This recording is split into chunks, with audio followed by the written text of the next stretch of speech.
So I uploaded a video recently where I compared the brand new M2 MacBook Pro against its predecessor, the M1 MacBook Pro.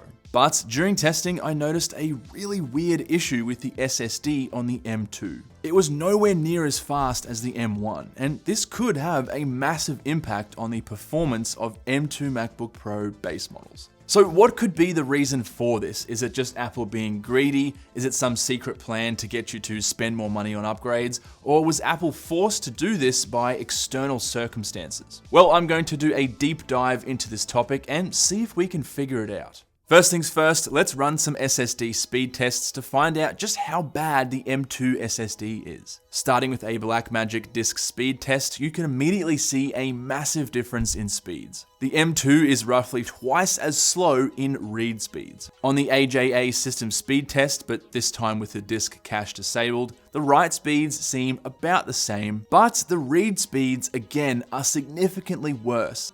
So what the hell is going on here? Isn't the M2 supposed to be the faster and more improved clone of M1? Well, to find out, let's open these two machines up and have a look inside.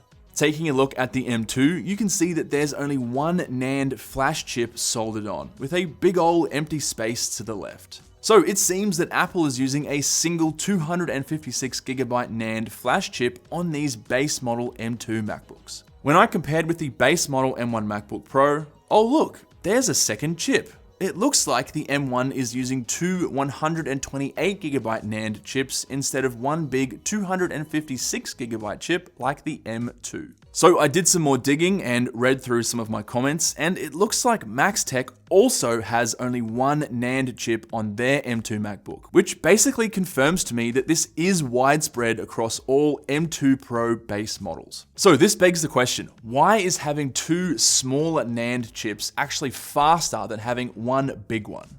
Well, by using two of them, it allows each one to connect to the M1 or M2 controller separately and fill two buses in parallel. No, not school buses. I mean the communication system that transfers data between components inside a computer. Think of a bus as a data highway of sorts. Having two NAND chips using two separate buses is like having two lanes instead of just one on a highway. Traffic, or data, will be able to flow much quicker with two lanes. So on the M1, you're basically getting double the available bandwidth, which results in a doubling of the read and write speeds. Now, if you're familiar with RAID, it's kind of like using RAID 0, although Apple doesn't technically use RAID, they have their own way of doing it. As an extreme example, here's my 16-inch M1 Max MacBook Pro with a 4TB SSD. The speeds on this MacBook are insanely fast, at least twice as fast as the M1, and you can see why. Look at all those NAND chips. So why is the SSD performance decrease on the base model M2 MacBook Pro a bad thing? Well, there are a couple of reasons why. Number one, I don't really like the fact that this is technically an upgraded M1 chip, but we're seeing decreased performance on the SSD. It doesn't really make sense to me. Seriously, if you check out the M1 versus M2 MacBook Pro comparison video I made, the M2 outperforms the M1 in every area, sometimes by a whopping 30%. I'll link that video in case you want to check it out. Another reason why these slower SSD speeds might be a bad thing is if you're simply reading and writing files onto the SSD, right? So if you're editing video or photo files on the SSD, or if you're transferring on and off the SSD to an external drive, for example, all of that is going to be slower. Also, the slower speeds are going to impact overall snappiness and speed of the system due to swap memory. Now, swap memory essentially makes your computer faster. It's existed for a very long time and is actually used on almost all operating systems, including macOS, Linux, and also Windows. Its purpose is to move processes and programs that aren't currently being used out of physical memory, which is your RAM, and onto virtual memory, which is essentially just temporarily writing and then reading this data from your SSD. Now, I have an entire video on the subject of Mac SSDs that goes into this in more detail, which I will link. But in a nutshell, if you have a base model MacBook with only 8GB of RAM, this swap process is actually going to happen fairly often. For example, when doing intensive work like rendering or extreme multitasking, the 8GB of RAM on the M2 gets maxed out straight away. And I've seen the M2 need to use up to 6GB of swap memory to cope with the workload in worst case scenarios. And the speed of your SSD will have a big impact on this process. Swap memory uses a mixture of sequential and random reads and writes, and you likely won't notice a big difference for the random stuff, but you definitely will for sequential, as you can see here. Now, to be fair, the M2 is still more powerful and has an increased unified memory bandwidth when compared to M1. So it's still probably faster even with the slower SSD. Also, the M2 seems to be using LPDDR5 memory instead of DDR4 on the M1. So in general, the RAM is slightly faster on M2 as well, as you can see in this amorphous memory benchmark. So I think that nerfing the SSD is just such a weird performance bottleneck to put on the system. And it's a shame because out of all the changes Apple made from M1 to M2, keeping the SSD the same as the previous generation is literally the easiest one.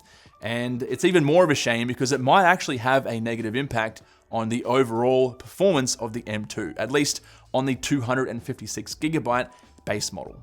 Now, I'm going to play devil's advocate and defend Apple for a second here because there may actually be some legitimate reasons why they went with one NAND flash memory chip instead of two.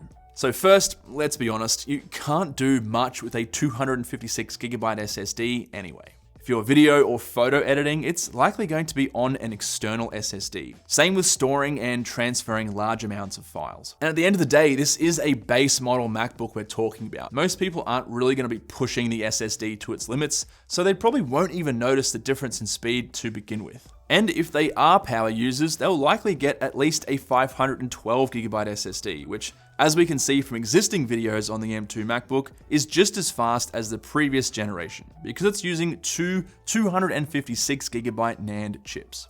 It's funny how Apple always sends out the upgraded models for the early access reviews, isn't it? I mean, if you look at all the big tech publications like The Verge, for example, they were actually sent upgraded 16GB RAM and 512GB SSD M2 MacBook Pros. It's almost as if Apple is trying to make their new product look as good as possible. Also, don't forget, like I've mentioned in previous videos, I mean, there is a massive global silicon and chip shortage right now, so it might just be that Apple simply cannot get their hands on enough 128GB SSDs. But what is often the case with corporations is that they're just cost cutting. Why buy 128GB SSDs and mix and match when you can just bulk order millions of 256 or 512GB SSDs? It just makes sense from a corporate point of view. I like to think that there was an Apple engineer that went to corporate one day and asked, "Hey guys, should we continue to use two NAND chips on the M2 MacBook Pro?" And corporate just kind of going like, nah, we don't need that, just get rid of it. And the engineer just kind of shrugs his shoulders and just walks away. So yeah, really interesting decision from Apple. Like I said before, I don't think it's going to have a massive impact on most people's workflow. I don't think you'll see a massive difference, especially because that base model SSD is just so small to begin with.